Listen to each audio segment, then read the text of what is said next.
How do I even begin to describe the experience on this team? The effervescent light striking off the water at 6 a.m., the horrible screech of the alarm clock waking you up 1 hour earlier at 5, the stunning, remarkable, fuchsia watercolor painted sky as the sun begins to poke its head out from its slumber. Realizing that we are already gliding through the water in perfect harmony, it speeds up its endeavor to shed light upon our straining muscles. It's a strange and glorious thing, rowing. When each person stretches to extend the oar, an extension of the arm, back into the horizon. The blades plop into the crisp water, creating a perfect explosion of water slicing into the air at 45-degree angles each way. 8 women drive their legs down and slam the oars into their chests, forcing the shell to propel back atop the surface of the water. Perfect, precise, militant, extravagant, glorious. The feeling when 8 parts of one being are completely in sync, harmoniously gliding through the motions of the stroke. It's like nothing ever felt before. It's complete and utter trust in one another. It's knowing that each woman is expending every ounce of energy to aid the woman behind her. Camaraderie, friendship, and respect fill the chest. It's like we're all holding hands facing a gruesome army, and each woman knows that the other will not back down. They will not flee. They will stand and they will fight. Together. That trust can never be quantified. It can never be pinned down. It is pure and it is strong. I am taking each stroke with my second family. This team is my saving grace, my hope, my happiness. 58 people strong this year, each person on this team has contributed to my wondrous time as part of the crew team. We're crazy, we really are. We make stupid jokes and cry laughing at them. We make fun of each other. If someone stutters, trips, or says something stupid, no one is safe from the persistent vexing, followed by more laughter.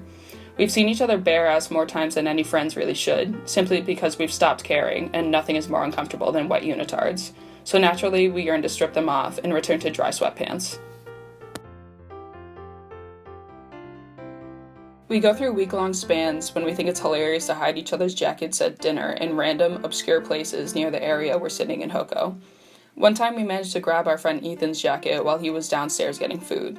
We then proceeded to go 3 tables over and ask this girl to put it on, and if a guy comes looking for it, say that this was her jacket. Ethan finally noticed that his jacket was missing, and then realized that a stranger was wearing it a few tables over. She played the role perfectly, but not for too long considering we were all staring at them, stupidly giggling, clearly giving away that we were the ones who had put her up to this task. It's not even that funny, but it somehow is hilarious when we're all together. There's a certain type of camaraderie that comes with experiencing and pushing through pain together.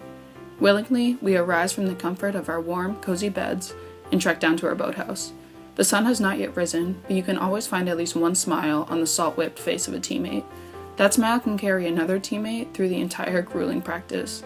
We lean on one another. Half the time we laugh at the pain the sport causes our bodies because it's the only thing we can do to keep us from completely falling apart. If I had a dime for every time I've looked to my teammate, hysterically laughing, and have said, "Why the hell do we do this?" I'd have, well, a lot of dimes. No matter how hard the sport pushes our mental, emotional, and physical state, we know that we can always look to one another for strength and happiness. Every year, my team travels down to Gainesville, Georgia for spring break. Our routine there is eat, sleep, row.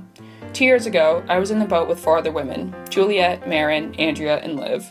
It was scorching. We had been rowing for about an hour and a half, and the coaches finally let us stop so that we could hop into the cool water of Lake Lanier.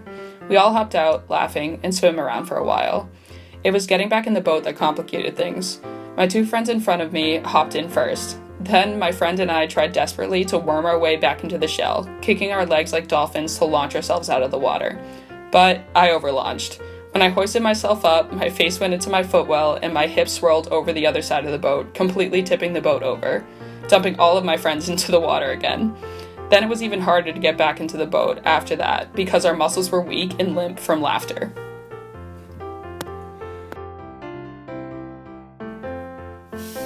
In a race, to the onlooker, rowing looks precise, calm, put together, but to the rower, all hell is breaking loose.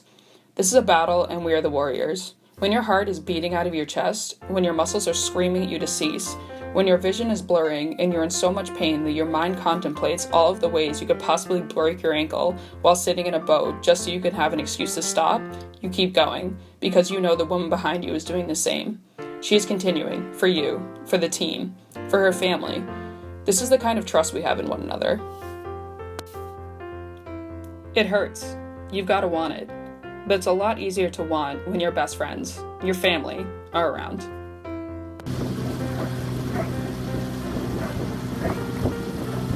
Now big legs here, big legs. Stay true to those legs. So snap that back open, Courtney. Lean back on him, lean back. Yep, like that. Yeah, good, Courtney. Press!